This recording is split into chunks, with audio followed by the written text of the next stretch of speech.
इससे ज्यादा स्पीड में बोल दिए। हाँ तो रोक के पूछ सकते थे, ऐसे थोड़े ब्रेक नहीं लगा हुआ है। बोलोगे सर नहीं लिख पा रहे हैं तो रुक जाएंगे।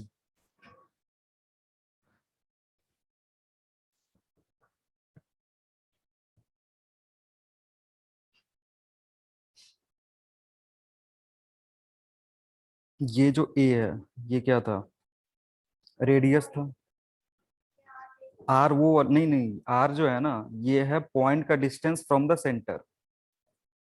ठीक है, ए जो था ना वो था रेडियस ऑफ वायर, इधर जो है ना, ए क्या है तुम्हारा, सेंटर से रेडियस है, तो वो नीचे आया है। और आर ये क्या है, आर जो है सेंटर से जिस पॉइंट पे हमें मैग्नेटिक फील्ड पता कैलकुलेट करना है, वो वाला पॉइंट का डिस्टेंस।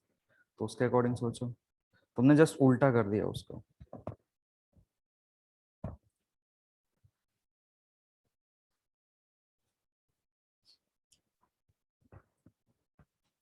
आवाज आ रही है ऑनलाइन वालों को? अच्छा, तो क्या था ना इसमें, कि दो वायर दिया हुआ, एक वायर का रेडियस कितना है, 0.5 mm, और दूसरे वायर का रेडियस कितना है, 1 mm। ठीक है। और अच्छा डायमीटर है, तो इसको बाई 2 कर दो और इधर भी बाई 2 कर दो। ठीक। अब कह रहा है ना कि ये दोनों वायर है, सेम करंट कैरी कर रहा है, ये भी सेम करंट, ये भी सेम करंट। एक पॉइंट है, मान लो पॉइंट पी है, जो कि यहाँ से कितने डिस्टेंस पे है, 0.25 पे है। तो इसके लिए 0.25 कहाँ चला जाएगा, सरफेस पे चला जाएगा। तो सरफेस पे गया, तो मतलब यहाँ का पॉइंट 0.25, और इसके लिए 0.25 कहाँ होगा, ये इधर 0.25। अब कह रहा है इन दोनों पॉइंट पे तुम्हें मैग्नेटिक फील्ड निकालना है और उसको कंपेयर करना है कि उसका रेशियो कितना होगा। आ रही बात समझ में? तो अगर इसके लिए कैलकुलेट करोगे तो फॉर्मूला क्या था हमारे पास, B1 अगर कैलकुलेट करोगे तो फॉर्मूला है mu not I R divided by 4 pi A square, जहाँ ए क्या था, रेडियस था, तो A1 का, सॉरी 2 पाई A स्क्वायर।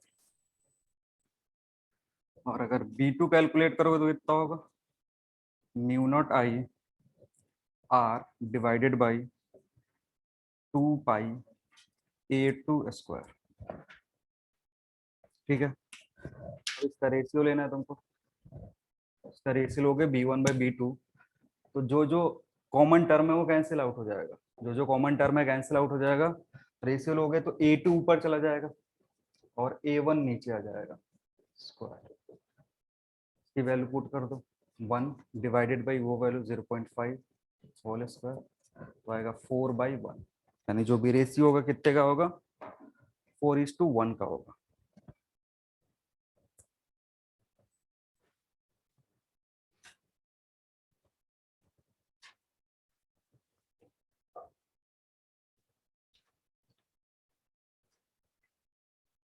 अगर किसी आउटसाइड पॉइंट पे पूछता तो, अगर कोई पॉइंट लेता P यहाँ पे और एक पॉइंट लेता P यहाँ पे, अगर यहाँ का मैग्नेटिक फील्ड B1 है और यहाँ का मैग्नेटिक फील्ड B2 है, तो फिर वैल्यू कितना होता,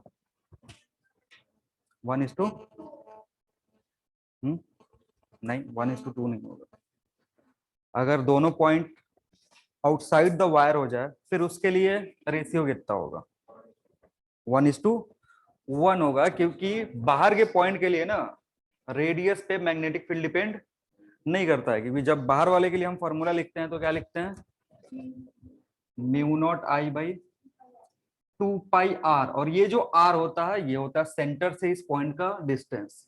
तो अगर बाहर लोगे ना, तो अगर ये डिस्टेंस सेम है तो यही बाहर के लिए जो फॉर्मूला होगा वो B2 mu not I divided by 2 pi R ही होगा। तो ये B1 और B2 क्या होगा, बराबर होगा। बस वेरिएशन का आएगा इन साइड पॉइंट के लिए, अगर अंदर में कहीं पॉइंट ले रहे हो तो उस पर डिपेंड करेगा रेडियस पे, इसलिए रेडियस दिखेगा। क्लियर है?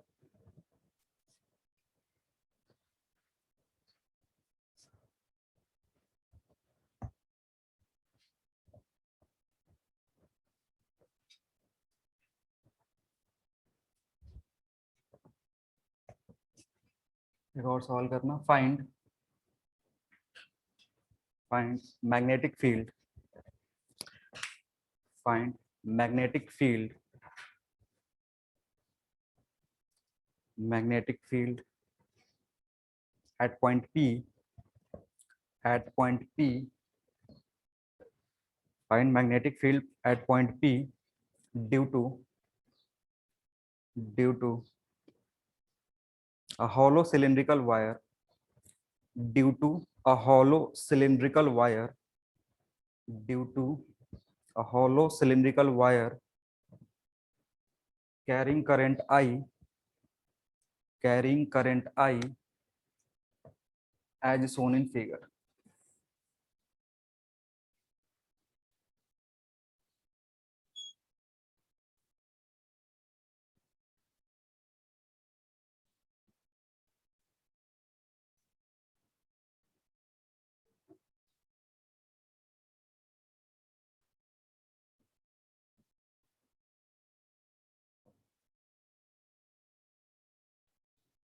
दो केस है, एक बार पॉइंट बाहर है और एक बार पॉइंट अंदर की तरफ।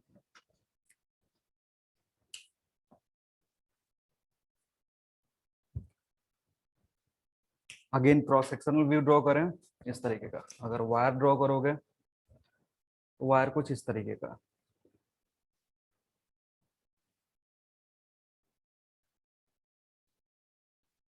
इधर से सिलिंड्रिकल वायर है और हॉलो सिलिंड्रिकल है, इसलिए करंट जो फ्लो होगा वो लेंथ के अलॉन्ग होगा, और जो खाली जगह है उसमें होगा नहीं, इसलिए ये जो बाहर वाला सरकमफेरेंस है उस पे करंट जा रहा है।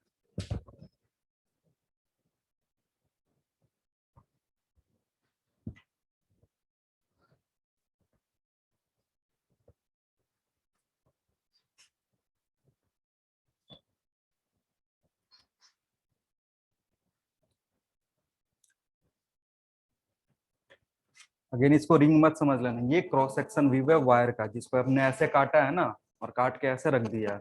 इधर से करंट ऐसे बाहर की तरफ आ रहा है, ठीक है। एक पॉइंट लिए है पी जो अंदर की तरफ है, डिस्टेंस आर है लेकिन ए से छोटा है। एक पॉइंट पी लिए हैं जो बाहर है, डिस्टेंस आर है लेकिन ए से बड़ा है। तो इस केस में कितना होगा मैग्नेटिक फील्ड और इस केस में कितना होगा मैग्नेटिक फील्ड, वो पता करना है तुम्हें।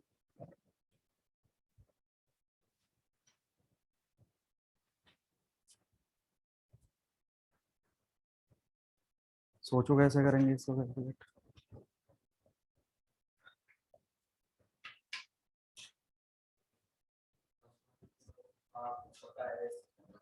हाँ अरे अंदर है तो आर छोटा ही होगा ना, ये अंदर है, रेडियस से छोटा ही होगा।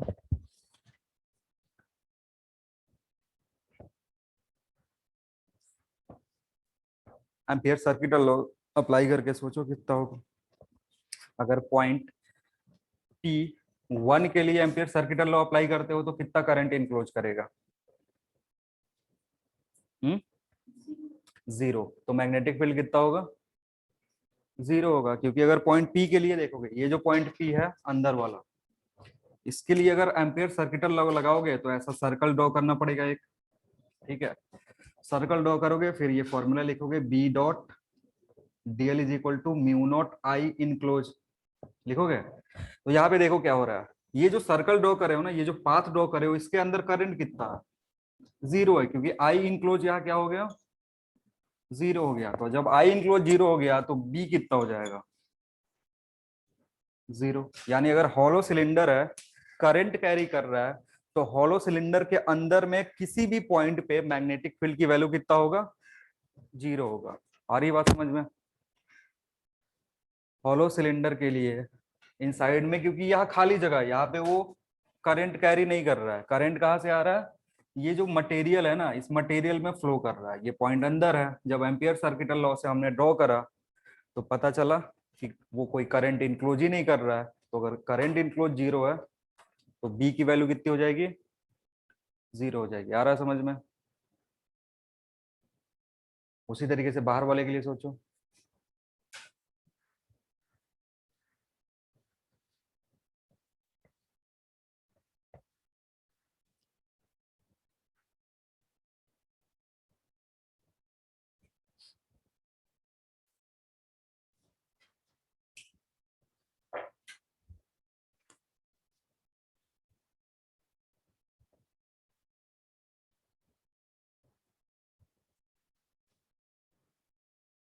एसी ऑन कर दो।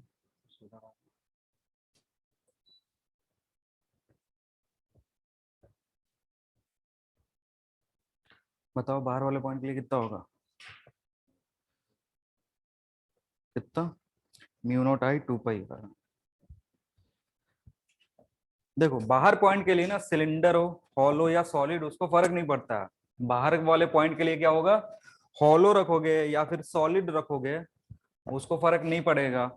वो जस्ट वायर वाला जो फॉर्मूला लिखाए थे वही सेम हो जाएगा, क्योंकि अगर इसमें एम्पियर सर्किटल लॉ यूज करोगे तो सर्किल किस तरीके से ड्रॉ करना पड़ेगा, ऐसा।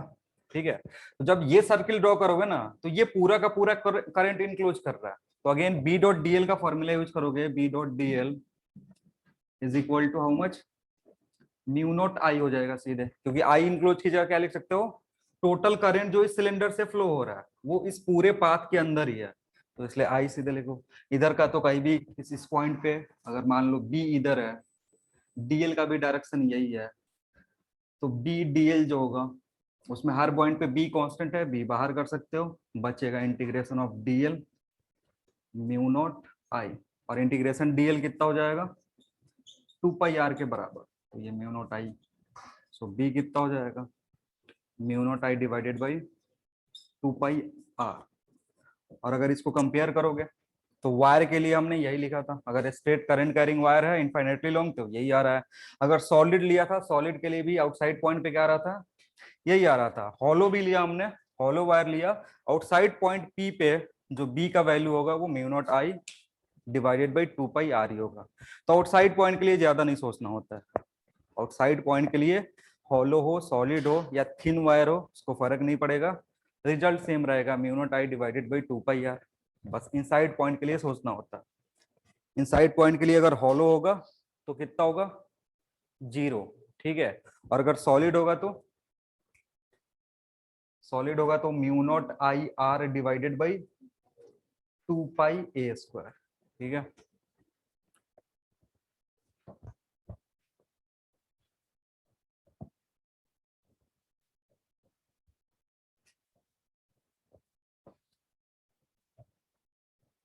दूसरा एप्लीकेशन देखते हैं, magnetic field inside N infinitely long solenoid।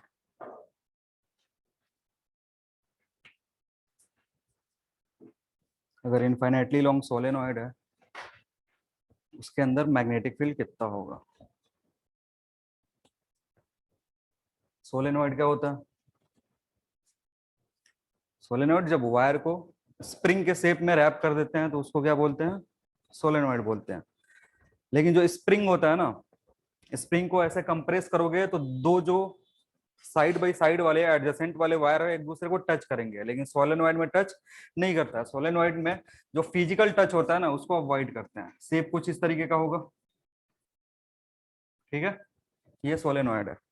अब इसमें ये जो है ऐसे, इसमें थोड़ा सा विजुअली एनालाइज करना। अभी अगर मैंने ऐसे ड्रॉ करा है तो इसका मतलब क्या है, करंट अंदर की तरफ जा रहा है। अगर ऐसा ड्रॉ करा है तो करंट क्या हो रहा है, अंदर की तरफ जा रहा है, क्योंकि ये वाला जो पोर्शन है ना ये बाहर की तरफ है। बस इसमें विजुअलाइजेशन में थोड़ा दिक्कत होता है, या करंट क्या हो रहा है, अंदर की तरफ जा रहा है। तो हर ये जो बाहर वाला लूप है ना, इसको थोड़ा सा डॉटेड कर दे रहा हूँ ताकि ये पता चले अंदर में है। तो अगर ये डॉटेड है तो फिर ये वाला डॉटेड होगा, ये वाला डॉटेड है।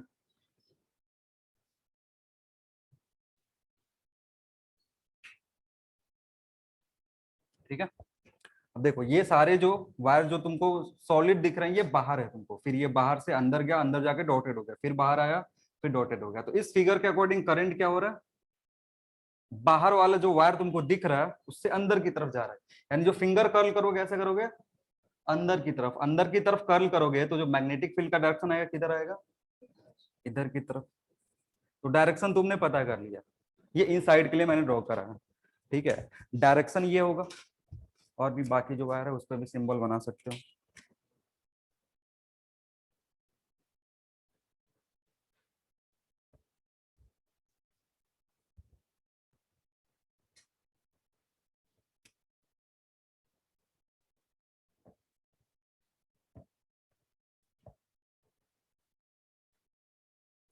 और किसी किसी बुक में देखोगे ना तो सोलेनॉइड रिप्रेजेंट करने का थोड़ा तरीका अलग अलग होता है। वो क्या करता है, ऐसे वायर का जो क्रॉस सेक्शन व्यू है वो ड्रॉ करता है, और ऐसे यहाँ cross dot cross dot cross dot cross dot cross dot लिखता है। ठीक है, इसका क्या मतलब है कि अगर वायर तुम बना रहे हो ना तो कुछ इस तरीके का, मतलब करंट इस वायर से अंदर जा रहा है फिर बाहर आ रहा है, ये वायर फिर इसके पास जाएगा, करंट अंदर जाएगा फिर बाहर आ रहा है, यही वाला सिचुएशन है। ठीक है, तो बस ये ड्रॉ करने का रिप्रेजेंटेशन ये एक तरीका है जिससे हम सोलेनॉइड को शो करते हैं।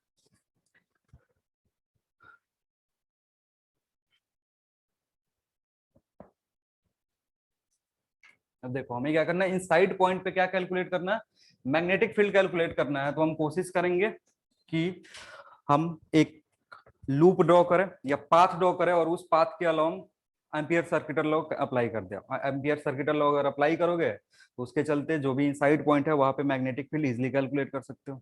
ठीक है, तो एक पाथ ड्रॉ कर रहे हैं और जो पाथ है वो कुछ इस तरीके का।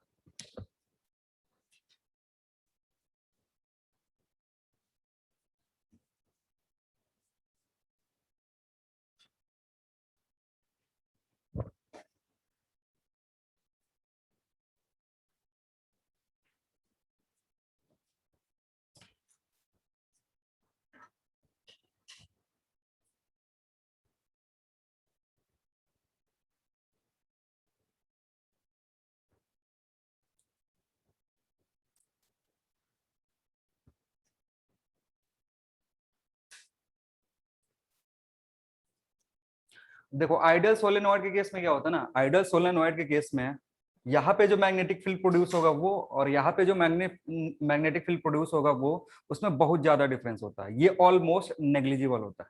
मतलब बाहर में जो मैग्नेटिक फील्ड प्रोड्यूस हो रहा है सोलेनॉइड के बाहर में, और जो इनसाइड में मैग्नेटिक फील्ड प्रोड्यूस हो रहा है उसका रेशियो क्या होगा, बहुत ज्यादा होगा। तो यहाँ पे जो बाहर पे मैग्नेटिक फील्ड प्रोड्यूस होता है ना उसको हम ऑलमोस्टली नेग्लेक्ट कर देते हैं, जीरो मानते हैं विथ रिस्पेक्ट टू किसके, इन साइड में जो मैग्नेटिक फील्ड प्रोड्यूस होता है उसके। ठीक है, ये नोट में लिख सकते हो, magnetic field produced outside a solenoid, magnetic field produced outside a solenoid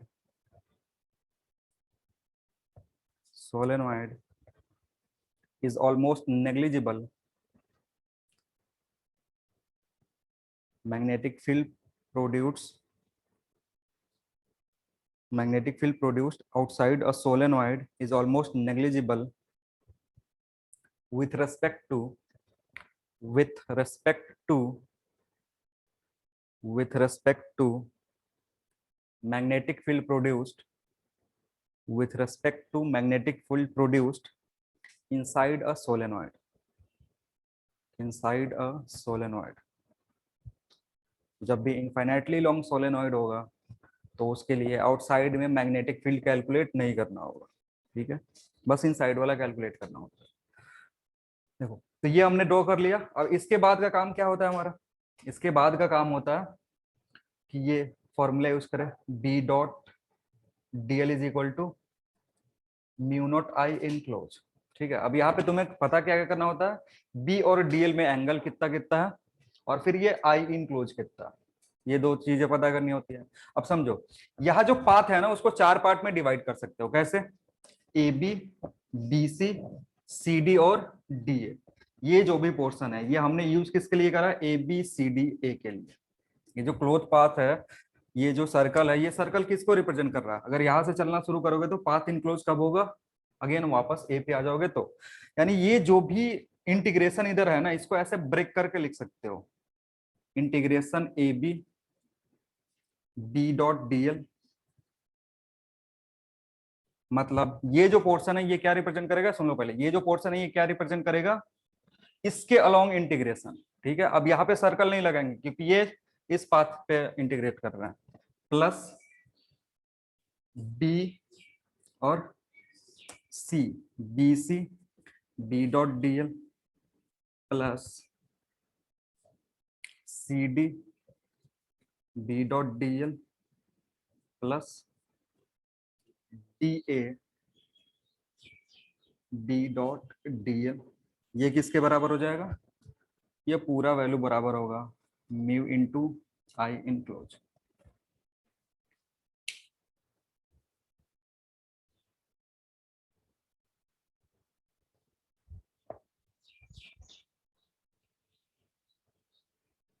समझ में आ रहा है क्या कर रहा है? ये जो पाथ था ना, ये जो क्लोज पाथ था ना, ये जिस जिस से मिल के बना है, जिस जिस सेगमेंट से मिल के बना है, उस फॉर्म में ब्रेक कर दिए। तो फिर से ऐड कर दो सबको तो यही मिलेगा। अब समझना, इसमें जो तीन जो इंटीग्रेशन है वो कैंसिल आउट हो जाएगा। तीन जो इंटीग्रेशन है वो क्या हो जाएगा? जीरो हो जाएगा। समझो कौन कौन सा। देखो, यहाँ जो बी का डायरेक्शन है इनसाइड के लिए, यहाँ जो भी मैग्नेटिक फील्ड प्रोड्यूस हो रहा है वो उसका मैंने डायरेक्शन बता दिया। ठीक है, तो अब हम जब इंटीग्रेशन करते हैं तो डीएल का क्या करते हैं? डायरेक्शन अपने मन से मानते हैं, वो में भी अपोजिट भी हो सकता है और बी के डायरेक्शन में भी हो सकता है। तो अगर डायरेक्शन मानोगे इस पॉइंट पे, मान लो हमने डीएल लिया, तो डीएल का डायरेक्शन कुछ इधर की तरफ हम ले रहे हैं, उल्टा भी ले सकते हो, बस वैल्यू क्या आ जाएगा? नेगेटिव में आएगा। तो अगर डीएल का डायरेक्शन लोगे इसके लिए, ए बी के लिए, तो इस मैग्नेटिक फील्ड के साथ क्या है? पैरेलल में है। मैग्नेटिक फील्ड के साथ क्या है? एंगल जीरो बना रहा है। इसलिए ये जो पोर्शन है इसको सीधे क्या लिख सकते हो? इधर लिख लो, इसको सीधे लिख सकते हो बी डी एल, क्योंकि B D L cos theta, theta कितना है? जीरो, तो कॉस जीरो कितना होगा? वन। ये ए बी के लिए हो गया। प्लस इसके लिए सोचते हैं बीसी के लिए, बीसी पे अगर डीएल लोगे तो किधर जाएगा? या तो ऊपर जा सकता है या फिर नीचे की तरफ जा सकता है। डायरेक्शन दोनों में यही दो पॉसिबल है, या तो ऊपर की तरफ या तो नीचे की तरफ। तो डीएल का डायरेक्शन ये है। अब देखो डीएल वेक्टर, और यहाँ पे जो मैग्नेटिक फील्ड प्रोड्यूस हो रहा है उसमें एंगल कितने का? 90 डिग्री का। बी किधर देख रहा है? राइट की तरफ। और डीएल किधर देख रहा है? ऊपर की तरफ में। ये लेफ्ट की तरफ और ये ऊपर की तरफ। एंगल कितना हो गया? 90। मतलब बी डीएल कॉस 90 कितना होगा? जीरो। तो इसको जीरो कर सकते हो। सिमिलरली CD कितना हो जाएगा? CD के लिए मैंने नोट में ही लिखा दिया कि बाहर में मैग्नेटिक फील्ड कितना है? मैग्नेटिक फील्ड जीरो है, तो डीएल किधर भी देख रहा है उसको फर्क नहीं पड़ेगा। इसलिए थर्ड वाला जो टर्म है वो भी कितना हो जाएगा? जीरो हो जाएगा। और फोर्थ वाला, ये और ये एक तरीके से क्या है? सिमिलर है, तो ये भी कितना होगा? जीरो। ये बराबर किसके होना चाहिए? Mu naught I in close के बराबर। अब देखो ए बी जो है वो लाइन कहाँ एग्जिस्ट कर रहा है? इन साइड पॉइंट पे। मतलब यहाँ से जो मैग्नेटिक फील्ड आएगा वो किस पॉइंट पे आएगा? इन साइड पॉइंट पे आएगा।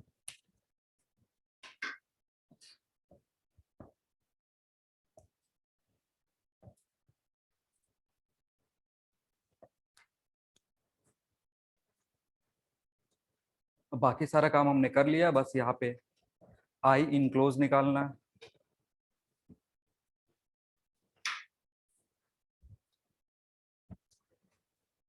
इस साइड हटा दे।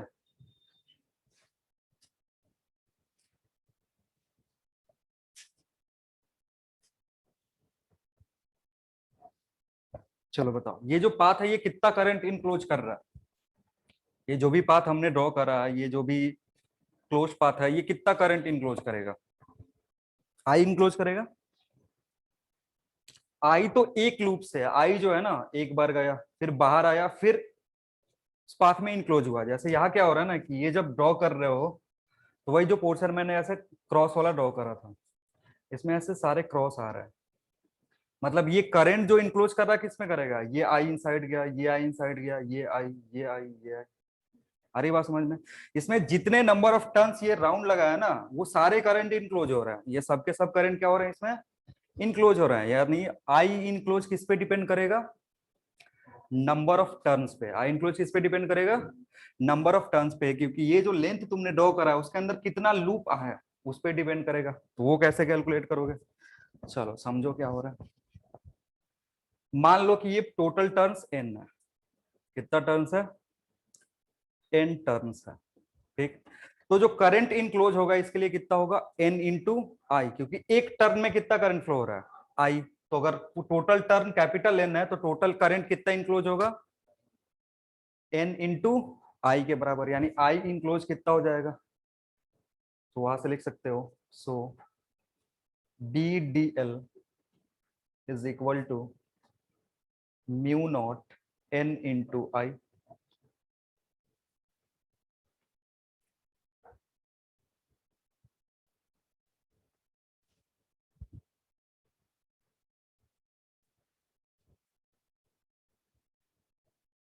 पहले and I enclose, I enclose is equal to N into आई।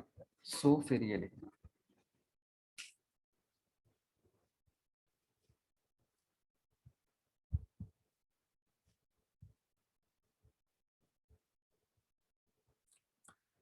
अब यहाँ पे ये जो लाइन है ना, ये जो लाइन मैंने ड्रॉ करा, इस हर एक पॉइंट पे मैग्नेटिक फील्ड का वैल्यू सेम होता है। हर एक पॉइंट पे मैग्नेटिक फील्ड का वैल्यू क्या होगा, सेम होगा। तो ये बी बाहर आ जाएगा, तो बी इंटीग्रेशन से बाहर आ गया। इंटीग्रेशन ए बी का करोगे तो डीएल का इंटीग्रेशन ए बी के अलोंग करोगे तो टोटल लेंथ के बराबर हो जाएगा, क्योंकि यहाँ एक डीएल है, यहाँ डीएल है, यहाँ डीएल है, ऐसे सारे डीएल को ऐड करेंगे तो वो जो लेंथ होगा किसके बराबर हो जाएगा, ए बी के बराबर हो जाएगा। यानी डीएल का इंटीग्रेशन किसके बराबर होगा, ए बी के बराबर, और ये बराबर होगा mu not N I. So इसको लिख सकते हो B into A B. A B length है, कंफ्यूज मत होना ए बी से, ए बी क्या है, लेंथ है। ये म्यू नॉट एन आई के बराबर होगा, और इसको थोड़ा सा सिंप्लीफाई करोगे तो mu not N by A B into I लिख सकते हैं।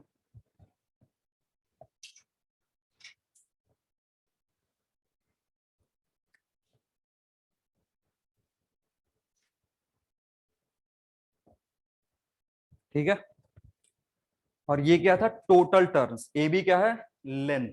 तो इस टर्म को रिप्लेस करते हैं हम स्मॉल एन से, म्यू नॉट एन आई, और यहाँ पे स्मॉल एन को क्या बोलते हैं, टर्न्स पर यूनिट लेंथ, टर्न्स पर यूनिट लेंथ। जो भी स्मॉल एन है ये दिया रहेगा, किसी भी सोलेनोइड के लिए तुमको कितना करंट उसमें से दौड़ रहा है वो बता के रखेगा, नंबर ऑफ टर्न्स पर यूनिट लेंथ बता करके रखेगा, और किस मीडियम में रखा हुआ है वो बता के रखेगा। हमने यहाँ मीडियम क्या माना है, एयर माना है, एयर मान के कैलकुलेट करा तो यहाँ म्यू नॉट दिख रहा है। ठीक है ना, अगर कोई अदर मीडियम है यहाँ पे इसके इन साइड में, जैसे आयरन रख दिया तो आयरन रखेगा तो आयरन का म्यू ये रखेंगे यहाँ पे। आ रही बात समझ में, और ये इन साइड पॉइंट के लिए।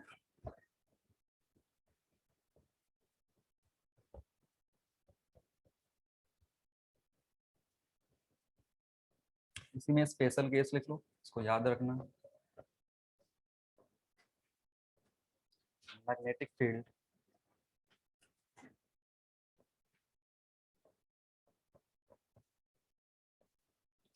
Due to finitely long solenoid.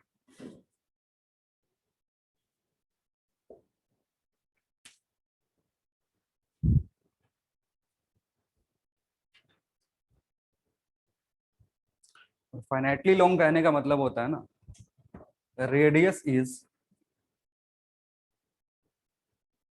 Is comparable with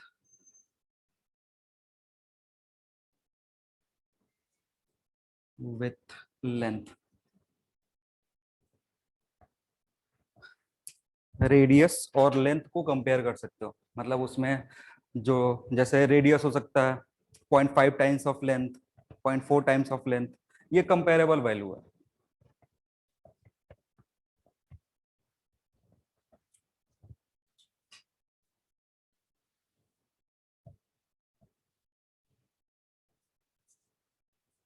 कुछ इस तरीके का, ये लेंथ है इसका, और यहाँ से रेडियस ये आ रहा है, इसको फाइनाइट लेंथ बोलते हैं। अगर इसके लिए तुमको मैग्नेटिक फील्ड कैलकुलेट करना है तो कैसे करोगे,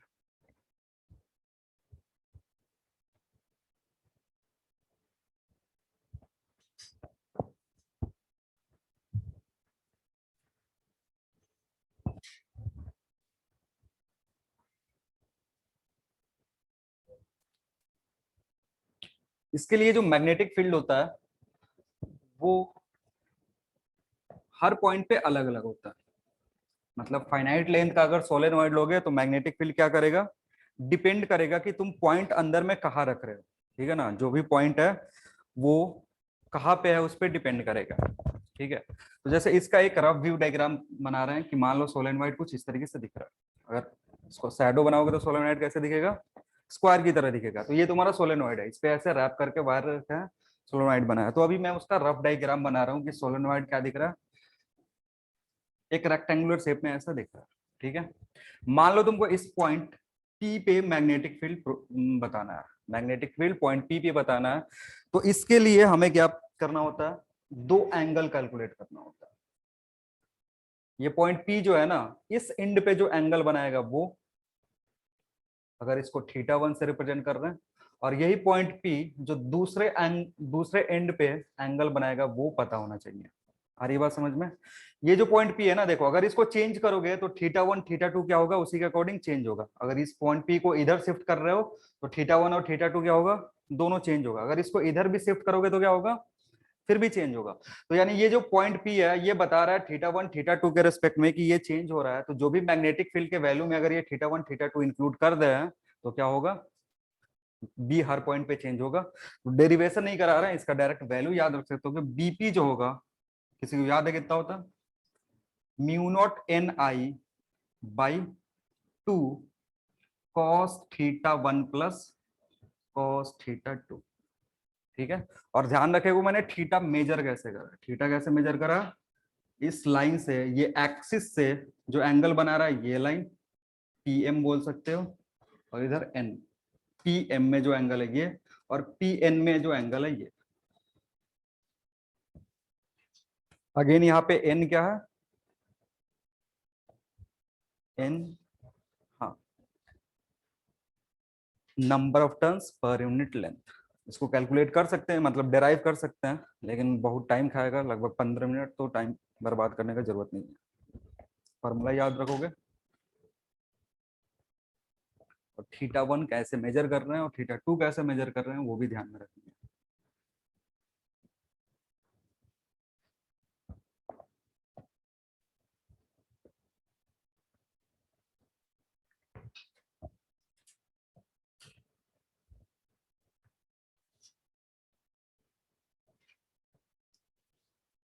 ठीक है, इसमें नोट लिखोगे, magnetic field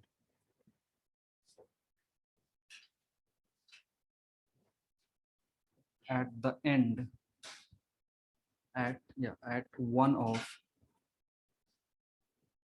the ends of solenoid.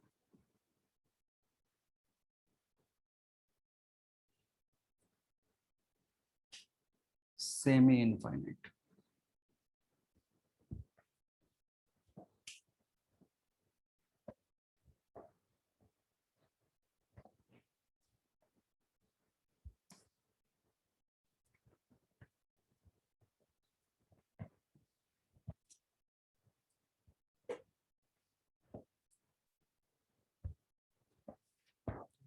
One and कहने का मतलब है इधर बीच में कहीं नहीं निकाल लो, इस पॉइंट पी पे निकाल लो। ठीक है, या इधर इस पॉइंट पी पे कैलकुलेट कर लो। तो अगर ये पॉइंट पी और ये पॉइंट पी ले रहे हो, ये दोनों एंड हो गया, तो अगर यहाँ पे कैलकुलेट करोगे तो θ1 की वैल्यू कितनी हो जाएगी, θ1 कितना हो जाएगा, 90 डिग्री। θ1 कितना हो जाएगा, 90 डिग्री हो जाएगा।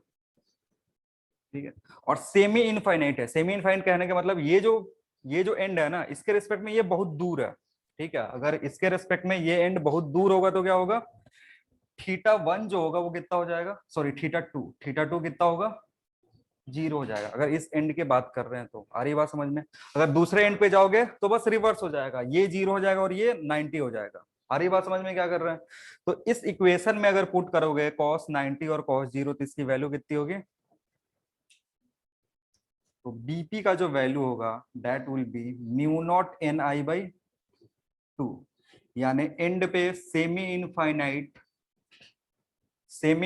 सोलेनोइड, क्या बोलते हैं, सोलेनोइड लोगे तो क्या होगा, एंड पे जो होगा वो आधा हो जाएगा। ठीक है ना। इनफाइनाइट के लिए अगर किसी पॉइंट इनसाइड पॉइंट पे निकालोगे तो म्यू नॉट एन आई आया था, हमने किधर से निकाला था, एम्पियर सर्किटल लॉ से। यहां से भी निकाल सकते हो वाली वैल्यू। एम्पियर सर्किटल लॉ से हमने देखा था कि अगर इनफाइनाइटली लॉन्ग सोलेनोइड है तो उसके लिए बी की वैल्यू कितनी आ रही थी, किसी भी इनसाइड पॉइंट पे म्यू नॉट एन आई आ रहा था, जो कि कांस्टेंट था, हर पॉइंट पे वही वैल्यू होता है। लेकिन जब फाइनाइट लेंथ लिया तो फाइनाइट लेंथ के लिए क्या होगा, फाइनाइट लेंथ के लिए थीटा पे डिपेंड करेगा। ये पॉइंट पी अगर इधर लोगे उसके अकॉर्डिंग वैल्यू चेंज होगा थीटा का, तो बीपी का वैल्यू अलग अलग आएगा। यहां से इनफाइनाइट वाल भी प्रूफ कर सकते हो। इनफाइनाइट कहने का मतलब है ये पॉइंट बहुत दूर चला गया, ये एंड इधर चला गया, और ये एंड कहाँ चला गया, बहुत दूर चला गया।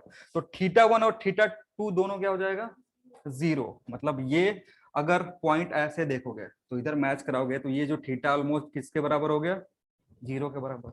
सिमिलरली अगर ये एंड बहुत दूर है तो इसको जब मैच कराओगे इधर से तो थीटा 1 अप्रोक्सीमेटली कितना हो जाएगा, 0 के बराबर हो जाता है। कॉस 0 1 और कॉस 0 1, तो यहां से 1 आएगा, यहां से भी 1 आएगा, ऐड करके 2, 2 को खा जाएगा, तो बचेगा कितना, म्यू नॉट एन आई, जो कि हमने प्रूफ करा था किधर से, एम्पियर सर्किटल लॉ से।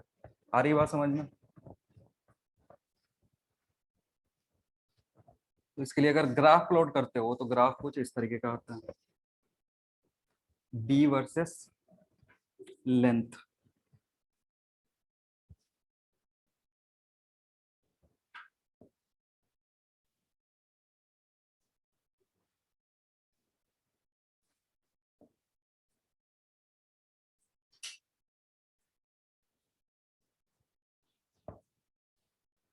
ये एक एंड है और ये दूसरा वाला एंड है।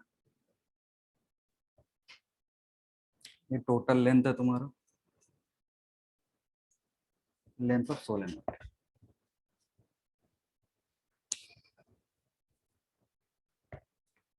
एंड पे ऐसा टिल्टेड ग्राफ क्यों आ रहा, क्योंकि एंड पे अभी जस्ट हमने कैलकुलेट करा कि एंड पे वैल्यू कितनी होगी, mu naught N I by 2 होगा, और इनसाइड में कितना होगा, म्यू नॉट एन आई होगा।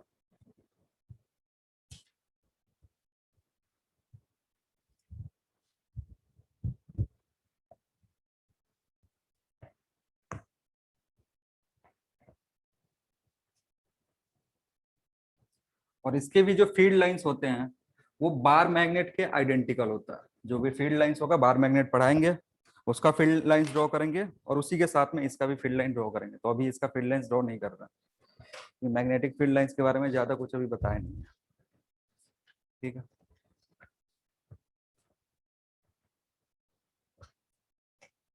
नेक्स्ट लिखो टोरॉइड।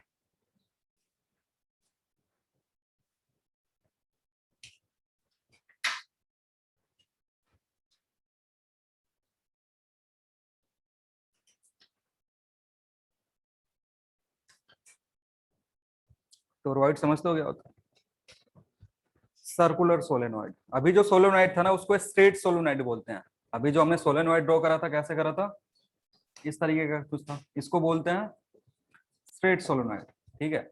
अगर ये जो दोनों एंड है ना इसको घुमा करके ऐसे ऐड कर दो, इस दोनों एंड को क्या कर दो, ज्वाइन कर दोगे, तो ये क्या बन जाएगा, सर्कुलर सोलेनॉइड बन जाएगा। और सर्कुलर सोलेनॉइड को क्या बोलते हैं, टोरॉइड बोलते हैं। तो इसके लिए मैग्नेटिक फील्ड कैसे कितना होगा, ठीक है। ये टोरॉइड है तुम्हारा। अब इनसाइड पॉइंट पे किसी पॉइंट पे तुमको अगर मैग्नेटिक फील्ड पता करना है तो क्या करोगे, जैसे ये जो पॉइंट है यहाँ पे मैग्नेटिक फील्ड पता करना है, तो अगेन एक लूप ड्रॉ करोगे ऐसा, ठीक है। इस लूप में जितना करंट इनक्लोज होगा वो पता कर लेंगे और फिर एम्पियर सर्किटल लॉ लगा देंगे। ये रेडियस इसका कुछ दिया होगा आर, इसमें से कुछ करंट फ्लो हो रहा होगा आई। अगेन अगर कंफ्यूजन हो रहा है कि कौन सा वायर बाहर है कौन सा वायर अंदर है तो डॉटेड कर सकते हो अंदर वाले को ताकि पता चले। कॉपी में डॉटेड नहीं हो रहा तो सॉलिड ही ड्रॉ कर लो।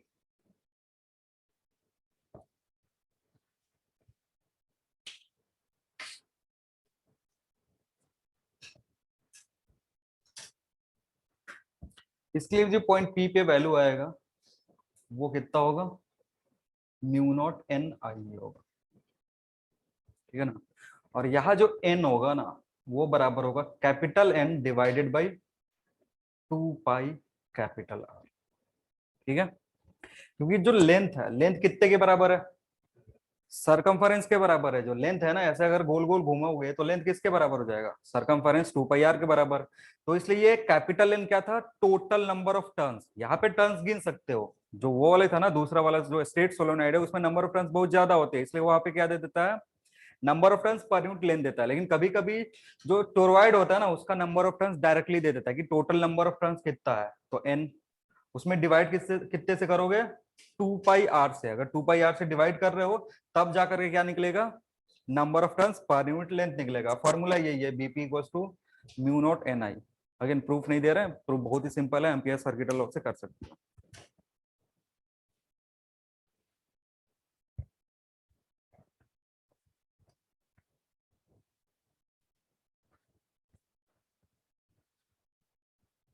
सोलोनाइड और टोरॉइड का याद रखना, जो भी मैग्नेटिक फील्ड है इनसाइड पॉइंट पे कितना होगा।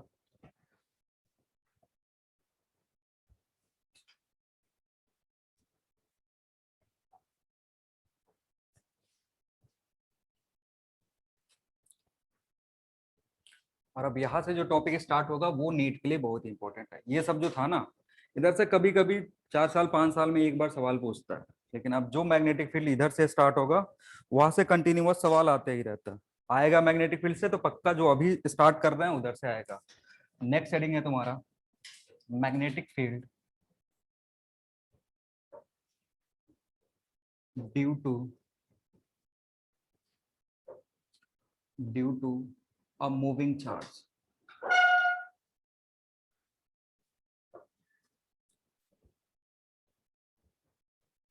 Magnetic field due to a moving charge.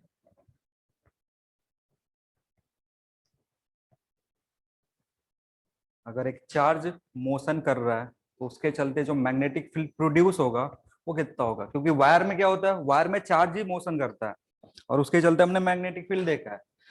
तो मान लो एक हमारे पास चार्ज है Q और ये v वेलोसिटी से चल रहा है, ठीक है, वेलोसिटी कांस्टेंट होना चाहिए। अनएक्सिलेटेड चार्ज लेंगे, क्योंकि अगर चार्ज एक्सिलेट करने लगेगा तो फिर वो इलेक्ट्रोमैग्नेटिक वेव प्रोड्यूस करता है, मैक्सवेल ने बताया था। हम यहाँ पे जो पढ़ रहे हैं वो चार्ज कैसा मूव करेगा, विथ कांस्टेंट वेलोसिटी, वेलोसिटी को कांस्टेंट रखेंगे। तो ये चार्ज है, v वेलोसिटी से चल रहा है। अगर यही वायर के अंदर चलता तो क्या होता, करंट प्रोड्यूस होता। तो आइडेंटिकल है उसी की तरह। तो इस चार्ज के चलते मान लो पॉइंट P पे तुमको क्या करना है, मैग्नेटिक फील्ड पता करना। एक पॉइंट P है यहाँ पे, जिसका डिस्टेंस यहाँ से r है। इस पॉइंट P पे तुमको इस चार्ज के चलते मैग्नेटिक फील्ड प्रोड्यूस पता करना है, ठीक है। तो देखो भी इतना जल्दी से इधर छाप लो, जो समझाएंगे वो नहीं लिखना है, सीधे फॉर्मूला ही लिखोगे।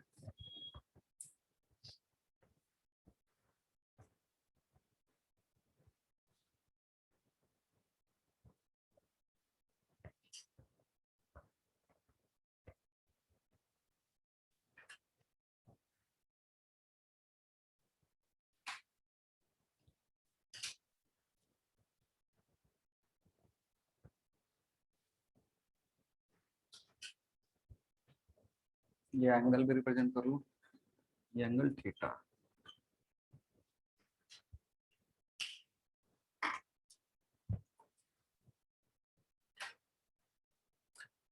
समझो, जो बायट सेवर्ट लॉ था डीबी, उसके लिए क्या फॉर्मूला था, mu not I D L sine theta divided by R square. Scalar form था, वेक्टर फॉर्म बताओ, mu not I DL cross R या आर क्रॉस डीएल। पक्का देख लो कॉपी पलट के पीछे, ये सब पता होना चाहिए, कंफ्यूजन इसमें नहीं होना चाहिए, क्योंकि इधर से ही गलती होता है। डीएल क्रॉस आर और आर क्रॉस डीएल में ज्यादा गलती होता है। डीएल क्रॉस आर होगा, चलो ठीक है। अब देखो इसको थोड़ा सा मॉडिफाई करेंगे ना, ये जो टर्म है इसको थोड़ा सा मॉडिफाई करोगे, मैग्नेटिक फील्ड यहाँ पे पता चल जाएगा कैसे। क्योंकि ये जो टर्म आई है ना, आई एक्चुअली होता क्या है, D Q by D T. I जो होता है वो क्या होगा, D Q by D T होगा। तो इसको ऐसे लिख सकते हो, mu not D Q by D T DL sine theta divided by R square. अब ये जो dt इसके साथ है ना, इस dt को किसके साथ पहुंचा दो, dl के साथ। ये जो dt q के साथ है इसको कहां पहुंचा दोगे, dl के साथ। तो ये हो जाएगा mu not D Q dl by D T sine theta divided by R square. और dl बाई dt क्या होता है, वेलोसिटी। डीएल बाई डी क्या है? एल लेंथ है ना, तो लेंथ पर यूनिट टाइम को क्या बोलते हैं? वेलोसिटी बोलते हैं। तो जैसे ही इसको चेंज करोगे तो देखो डी क्यू की जगह क्या रखोगे? क्यू। तो mu naught Q DL by D की जगह क्या रखोगे? V sine theta divided by R square. यानी अगर स्केलर फॉर्म में यहाँ पे बीपी निकालना चाहते हो तो उसके सीधे कितना रख सकते हो? Mu naught Q V sine theta divided by R square. यहाँ पे सब कुछ तुमको पता है, मैग्नीट्यूड इजिली कैलकुलेट कर लो, उधर वाला लिखने की जरूरत नहीं, वो बस समझने के लिए था।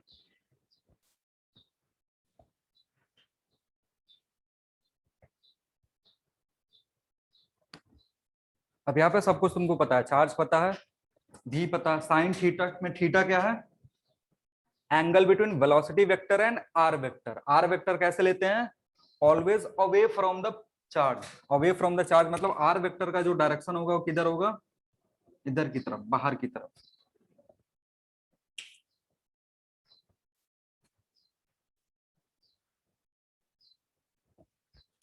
चलो अगर इसको वेक्टर फॉर्म में मॉडिफाई करोगे तो सेम काम करना।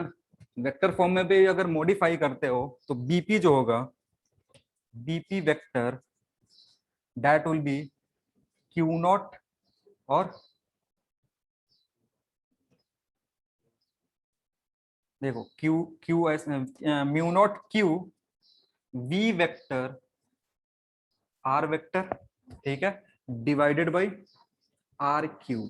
ठीक है ना, क्योंकि एक एक्स्ट्रा आर इधर आ रहा है, एक्स्ट्रा आर इधर आ रहा है तो नीचे आर से क्या करेंगे? डिवाइड कर देंगे। ये इसी को मॉडिफाई करोगे आ जाएगा। कैसे मॉडिफाई करा? ये जो म्यू नॉट है इसको ऐसे ही रखो, करंट को फिर क्या लिखोगे? D Q by D T. इधर क्या है? DL into R divided by R Q. अब इस dt को क्या करना है? dt को dl के साथ रख देंगे। dt को किसके साथ रख दोगे? dl के साथ। तो dl बाई dt किस में चेंज हो जाएगा? वेलोसिटी में। इसलिए क्या फॉर्मूला आ गया? Mu naught q into V cross R into R cube. Clear है? तो ये नीचे वाला वेक्टर फॉर्म है, ऊपर वाला क्या है? स्केलर फॉर्म है। तो जब वेक्टर फॉर्म यूज करते हैं तो डायरेक्शन के साथ साथ मैग्नीट्यूड दोनों देता है। जब स्केलर फॉर्म यूज करते हैं तो बस मैग्नीट्यूड आएगा। डायरेक्शन कैसे निकालोगे? राइट हैंड रूल से। ठीक है ना, जो करंट के लिए फॉलो कर रहे थे सेम टू सेम इसके लिए भी फॉलो करेंगे। लेकिन इसके लिए जब फॉलो करेंगे तो याद रखेंगे कि चार्ज का नेचर कैसा है। पॉजिटिव है तो सेम जो करंट में फॉलो हो रहा था वही होगा, लेकिन अगर नेगेटिव है तो करंट का अपोजिट होगा। ठीक है, देखो जैसे अगर ये पॉजिटिव है तो अगर इधर की तरफ चल रहा है तो करंट का डायरेक्शन भी इधर की तरफ होता। ठीक है ना, अगर ये इधर की तरफ चल रहा है तो अगर इसको करंट से इक्विवेलेंट करोगे तो करंट का भी डायरेक्शन क्या होता? ऊपर की तरफ ही होता। आ रही बात समझ में? तो जब हम फिंगर कर्ल करते हैं, थंब के डायरेक्शन किसको करंट रिप्रेजेंट करता, फिंगर कट करते हैं तो यहाँ क्रॉस आता अगर ये पॉजिटिव है तो। लेकिन अगर ये नेगेटिव होता, अगर ये नेगेटिव होता और इधर की तरफ मूव करता तो इक्विवेलेंट जो करंट होगा वो किधर की तरफ आएगा? नीचे की तरफ। आ रही बात समझ में? तो जब करंट नीचे की तरफ आएगा तो अब फिंगर कर्ल करोगे तो किधर आएगा? जैसे फिंगर कर्ल करना है कैसे? इधर की तरफ। ठीक है, अब फिंगर कर्ल करो किधर आएगा? बाहर की तरफ। बाहर मतलब यहाँ क्या दिखेगा? डॉट दिखेगा। तो करंट के केस में डायरेक्शन सीधा सीधा दिया रहता है तो ज्यादा कंफ्यूजन नहीं होता है। लेकिन इस केस में क्या होगा ना, इस केस में प्लस माइनस चार्ज दे देगा तुमको, तो प्लस माइनस चार्ज से कंफ्यूज नहीं होना। प्लस माइनस चार्ज देगा तो अगर प्लस दिया होगा तो सेम जो करंट वाला रूल है वही फॉलो करेंगे। ठीक है, माइनस भी दिया रहेगा तो करंट वाला ही फॉलो करेंगे, लेकिन जो हमारा आंसर आएगा उसके अपोजिट डायरेक्शन में लिख देंगे। आ रही बात समझ में? कंफ्यूज नहीं होना है, दोनों सेम टू सेम फॉलो करना है। बस माइनस वाला जैसे ही चार्ज देगा ना तो वो जो रूल फॉलो कर रहे हो उससे जो आंसर आएगा उसका क्या करोगे? उल्टा वाला अपोजिट वाला टिक करोगे। ठीक है, लिख सकते हो नीचे नोट में,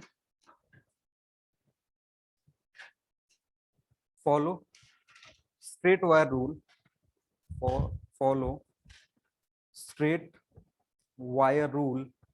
ऐसा कुछ रूल होता नहीं है, बस नाम दे रहे हैं क्योंकि याद आ जाएगा कि कहाँ यूज करते हैं इसको। स्ट्रेट वायर के केस में follow straight wire rule to calculate to calculate to calculate direction of magnetic field, to calculate direction of magnetic field,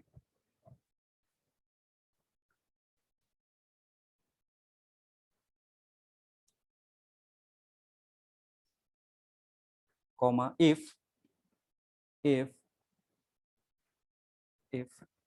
charge is positive,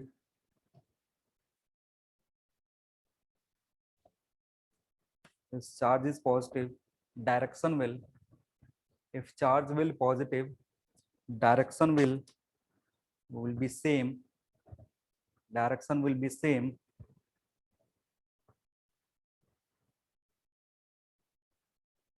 and if it is negative, and if it is negative, direction will get reverse, and if it is negative, direction will get reversed. ठीक है, तो ये दिमाग भी इसी फॉर्मूले में लगाना पड़ता है, इसके लिए कुछ सोचना ही नहीं है। ये जो वेक्टर फॉर्म है ना, ये हमेशा कंप्लीट इन्फॉर्मेशन देगा। कंप्लीट इन्फॉर्मेशन कब देगा? क्योंकि क्यू जब यहाँ पुट करेंगे तो विथ साइन पुट करेंगे। क्यू कैसे पुट करोगे? विथ साइन पुट करोगे। तो जब बी क्रॉस आर निकालोगे ना, तो उससे जो डायरेक्शन आएगा, यहाँ माइनस साइन रखने के चलते वो अपने आप क्या हो जाएगा? रिवर्स हो जाएगा। ये जो इक्वेशन है ना, इसके साथ कोई दिक्कत ही नहीं होता है। दिक्कत इसके साथ क्या होता है? यूज करने में दिक्कत होता है। ये आंसर एक्यूरेट देता है। आंसर एक्यूरेट मतलब यहाँ अगर माइनस साइन रखोगे ना, तो वो माइनस साइन इसके साथ चला जाएगा, और इसके साथ गया तो रिवर्स हो गया। क्योंकि बी क्रॉस बी को जब लिखोगे तो ऐसा लिख सकते हो, बी क्रॉस बी है, सॉरी बी क्रॉस आर, ऐसा है। तो ये जब माइनस यहाँ पे रखोगे ना, तो इसको ऐसे लिख सकते हो, और ये वैल्यू किसके बराबर होता है? आर क्रॉस बी के, मतलब डायरेक्शन रिवर्स हो गया। तो ये अगर यूज करना सीख गया तो सबसे मस्त चीज है। नहीं तो इधर से डायरेक्शन मैग्नीट्यूड निकालो, डायरेक्शन किससे निकालोगे? राइट हैंड रूल, जो वायर के लिए फॉलो करते हैं, स्ट्रेट वायर के लिए। और नहीं तो या इसको यूज कर रहे हो डायरेक्शन और मैग्नीट्यूड निकालने के लिए, तो हमेशा जो क्यू पुट करेंगे वो कैसे पुट करेंगे? विथ साइन पुट करेंगे। इधर पुट करने की जरूरत नहीं है साइन में, इधर साइन पुट करने की जरूरत नहीं है, क्योंकि बस हमें यहाँ से क्या चाहिए? मैग्नीट्यूड चाहिए। लेकिन जब इसको यूज कर रहे होंगे तो हमेशा क्यू किसके साथ रखेंगे? विथ साइन रखेंगे, तब जा करके हमें मैग्नीट्यूड प्रॉपर मिलेगा।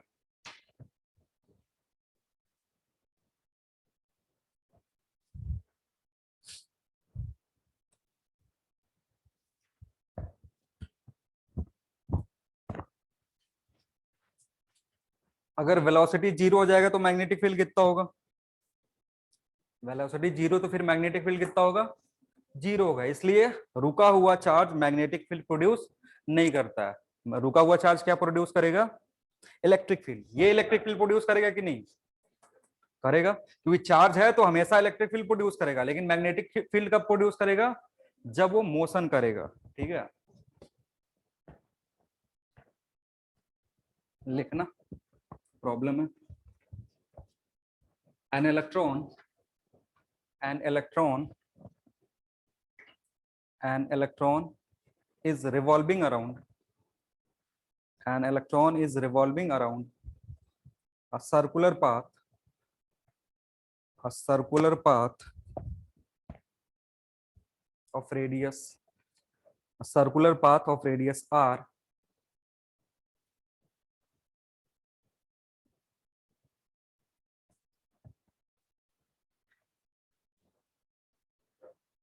with with angular speed omega with angular speed omega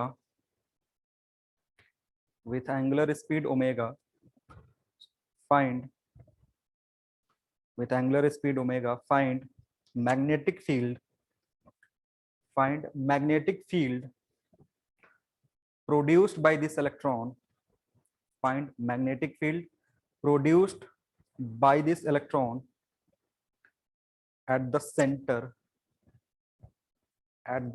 of the path.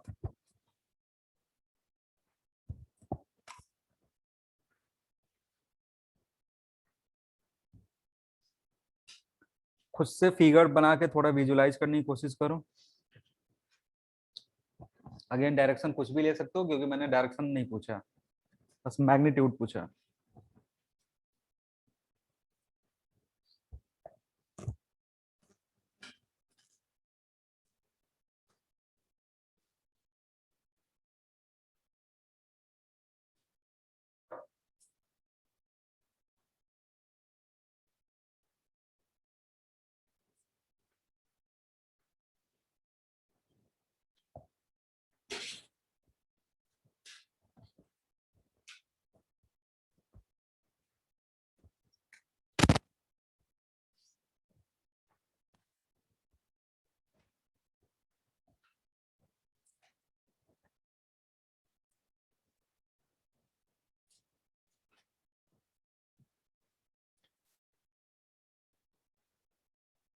NEET में कितने दिन बचे हैं? नीट के लिए कितना दिन बचा हुआ? 3 महीने बचा हुआ। अच्छा, किसको किसको लगता है कि इस बार नीट हो जाएगा? मतलब ये 3 महीना जो बचा हुआ है उसमें पढ़ लेंगे तो? अभी तक के तो जितना पढ़े उससे नहीं होगा। मतलब जो बाकी का 3 महीना बचा हुआ है उसमें पढ़ ले अच्छे से तो हो जाए, किसको किसको लगता है? नहीं लगेगा तो फिर तो ऐसा ही नहीं होगा, खुद से हार मान लोगे तो। सुल्तान मूवी देखे हो? देखो हो ना, उसमें एक डायलॉग है कि कोई तुम्हें तब तक नहीं हरा सकता जब तक तुम खुद से हार ना मान लो।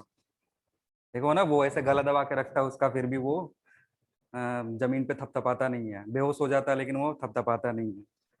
मूवी वूवी भी से वो सीखते उगते नहीं हो क्या? सुल्तान देखे ही नहीं हो? अरे यार, क्या सब हॉलीवुड वाले हो क्या? अरे नहीं, इंडिया में कुछ कुछ अच्छी मूवी होती है, सुल्तान देख सकते हो, भाग मिल्खा भाग देख सकते हो, ये सब अभी तुम्हारे लिए मूवी है। इसे मतलब देखने के बाद लगता है कि चलो हम भी कुछ करेंगे जिंदगी में। हम्म? हाँ, धोनी देख लो। जितने भी इंस्पिरेशनल मूवीज है अभी देखोगे तो काम आएगा, क्योंकि इंस्पिरेशनल मूवीज देखने से एक पॉजिटिव एनर्जी आती है कि भाई हम भी करेंगे।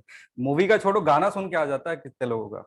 वो वाली गाना सुनो, कर हर मैदान फतेह वाला, कान में ईयरफोन लगाओ तब पता चलेगा कि हाँ कुछ करना है। या फिर यलगार सुनो।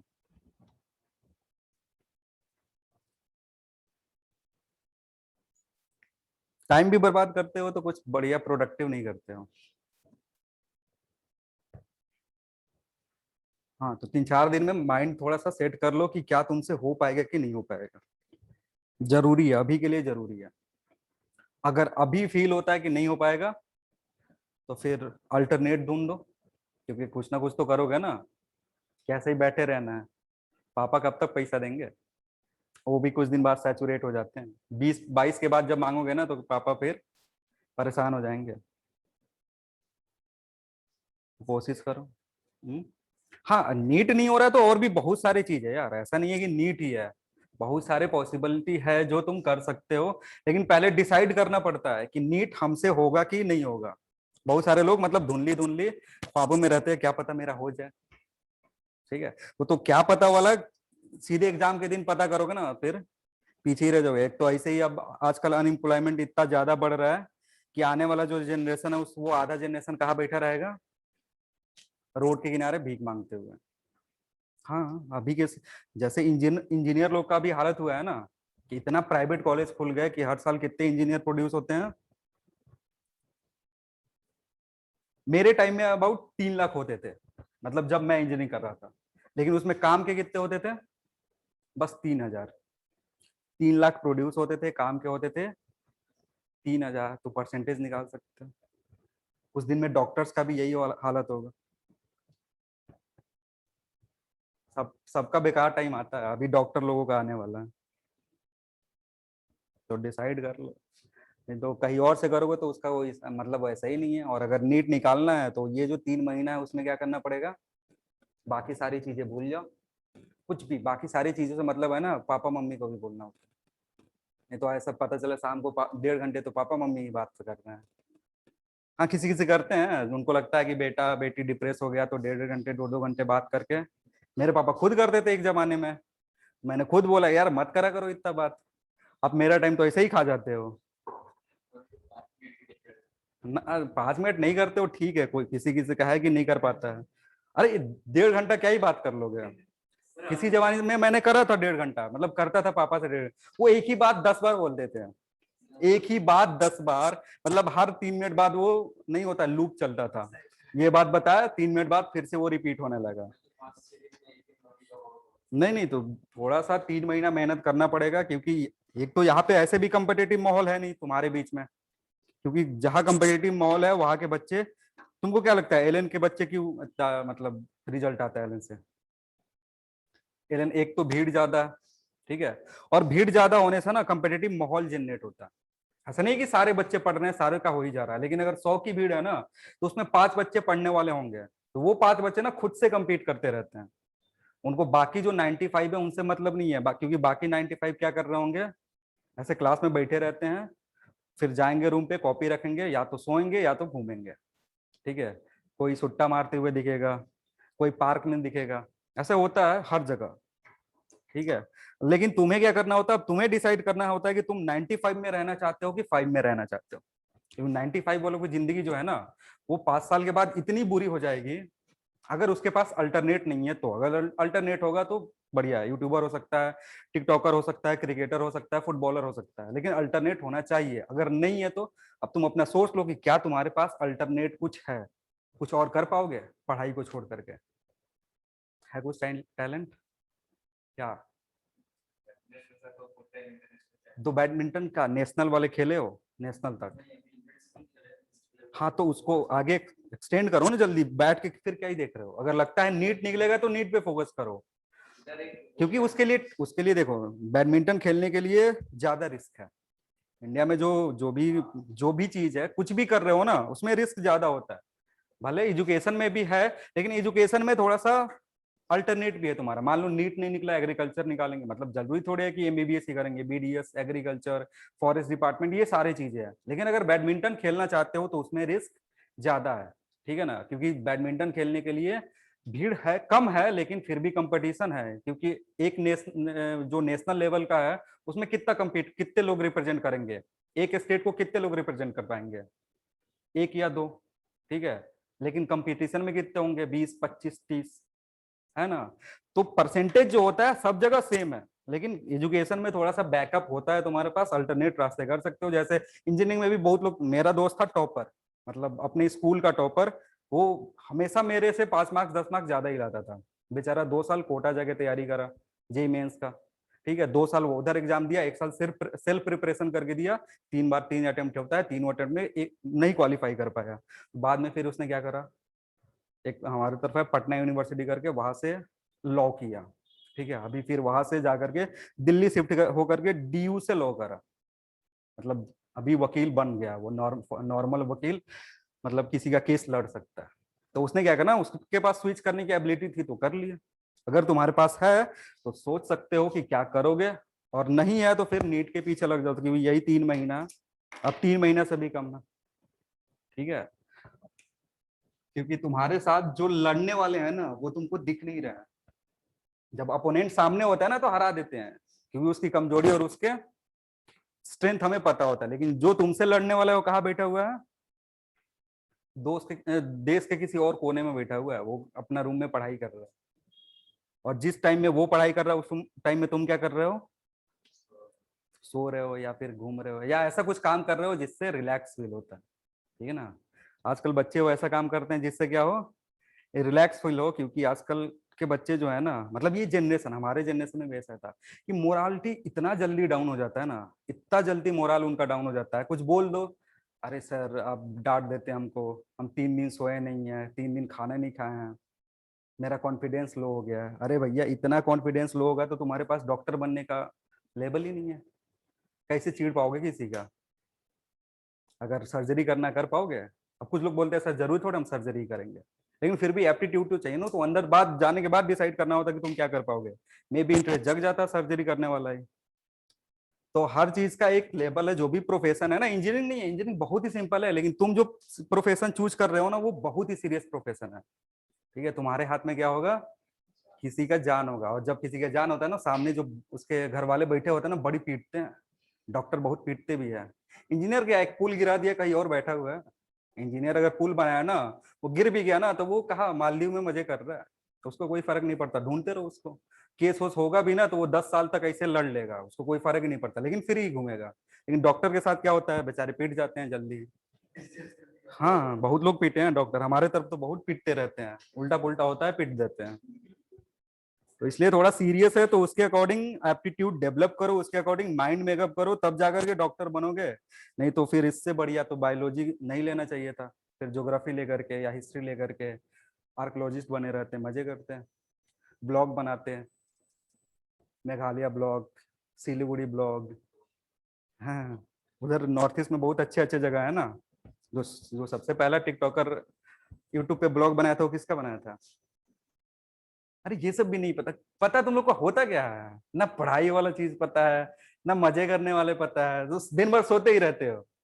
अरे किसी फील्ड में तो जाओ, नहीं पढ़ाई का मन कर रहा है यार, कुछ तो करो। कुछ नहीं पता है यार तुम लोग को, ना टिकटॉक के बारे में, ना यूट्यूब के बारे में, ना फिजिक्स के बारे में, बायोलॉजी केमिस्ट्री कुछ नहीं पता। ऐसे ही टाइम वेस्ट कर रहे हो। जिंदगी का 1/3 तो सो के ही जाता है, और कुछ कुछ लोग का 1/2 भी जाता है सो सो के। तो फिर क्या ही फायदा ऐसे जिंदा रह के। चलो, कितना टाइम हुआ?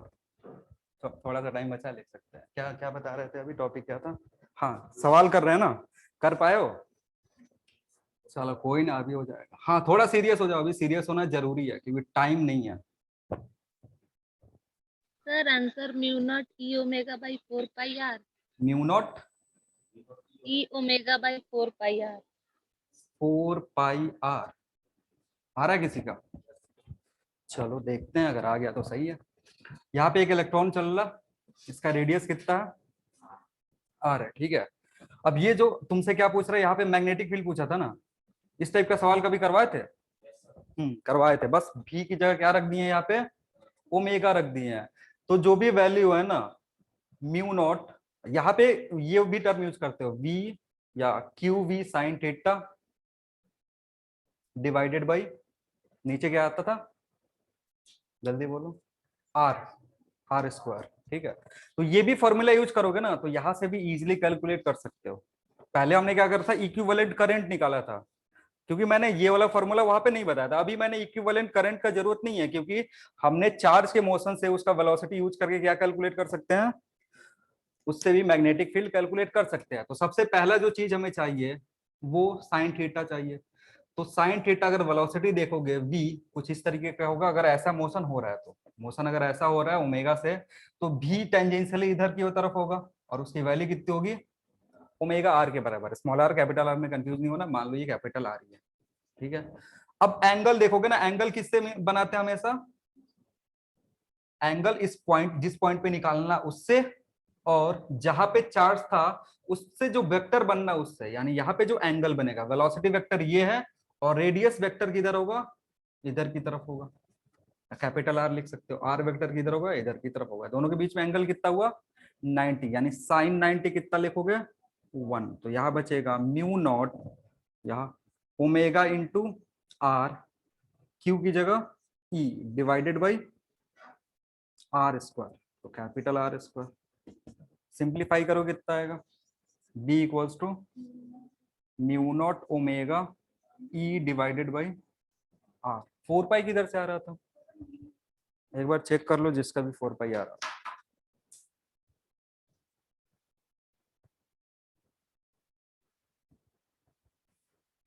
4 पाई नहीं है। जो पिछले वाला जो प्रॉब्लम मैंने करवाया था ना, उसमें नंबर ऑफ रोटेशंस दिया था, नंबर ऑफ रोटेशंस पर सेकंड। इस वाले प्रॉब्लम में सीधे ओमेगा दिया हुआ है। उधर से भी सिंप्लीफाई कर सकते हो, उधर एक फॉर्मूला आया था ना कुछ इस तरीके का, mu naught N Q divided by क्या था, 2 पाई आर। जब उसको सिंप्लीफाई करते तो शायद ये आया था, mu not N Q divided by 2 pi R, जहां एन क्या था, number of rotations per second. ये जो एन है ना, इसको पहले ओमेगा के टर्म में कन्वर्ट करोगे, फिर पुट करोगे, तो शायद 2 पाई वाला जो टर्म है वो कैंसिल आउट हो जाएगा। तो अब चार्ज वाला इधर से निकालने का जरूरत नहीं है, इक्विवेलेंट निकालने की जरूरत नहीं है, सीधे कहां से कैलकुलेट कर लोगे, इधर से, v equals to Q B. Direction बताओ, अगर ये डायरेक्शन फॉलो कर रहे हैं, ये वाला फॉलो कर रहे हैं, तो मैग्नेटिक फील्ड बाहर की तरफ होगा या अंदर की तरफ होगा? अगर एंटी क्लॉकवाइज फॉलो कर रहे हैं तो किधर होगा, बाहर या अंदर? सब कोई सोचो, बाहर की तरफ होगा। देखो, इसको कर्ल करोगे फिंगर, इसके डायरेक्शन में है, तो थंब किधर आएगा, बाहर की तरफ। बाहर की तरफ मैग्नेटिक फील्ड होना चाहिए, लेकिन नहीं होगा। क्यों? क्योंकि ये नेगेटिव चार्ज है, क्यू इक्वल्स टू क्या है, माइनस ही है। तो जो भी तुम्हारा आ रहा है ना, उसका अपोजिट हो जाएगा, यानी आंसर क्या होगा, क्रॉस में होगा। आ रही, क्योंकि जब फिंगर कर्ल करोगे, ये जो गिवन डायरेक्शन है इसके अकॉर्डिंग फिंगर कर्ल करोगे, तो थंब किधर रिप्रेजेंट कर रहा है, बाहर की तरफ। तो अगर पॉजिटिव चार्ज होता तो मैग्नेटिक फील्ड किधर की तरफ होता, बाहर की तरफ। लेकिन इलेक्ट्रॉन के पास कैसा चार्ज होता है, नेगेटिव चार्ज होता है, इसलिए मैग्नेटिक फील्ड किधर जाएगा, अंदर की तरफ जाएगा। ठीक है, चलो तो आज इतना ही रखते हैं, बाकी करेंगे नेक्स्ट क्लास में। Thank you everyone.